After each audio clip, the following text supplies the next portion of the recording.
طب تاكل ايه يا ابني؟ احنا في رمضان يا ابني. احنا عارفين ان احنا في رمضان يا عم. محلات الحرمين مبدئيا كده هتكسب علبه زي دي في اخر الفيديو. كمل الفيديو للنهايه. محلات الحرمين داخله العيد الصغير عيد الفطر بشغل تقيل ما شاء الله لا قوه الا بالله. رنجه زي ما انتم شايفين كده، رنجه من كل الانواع زي ما انت عايز. الرنجه دي اول مره تنزل مرسى مطروح وبرهان. رنجه مبطرخه، بطروخ الخرز اللي هو ايه، تاخد تدي في الكلام معاه. احنا نفترض مثلا نفتح دي مثلا قصادكم كده. يلا نقول بسم الله الرحمن الرحيم. معايا في الفيديو.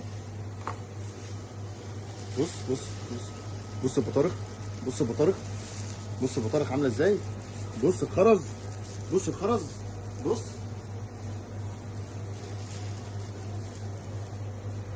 خلاص بقى. ما تقوليش بقى ولا كحك ولا بدخول في العيد. داخل على المدام في العيد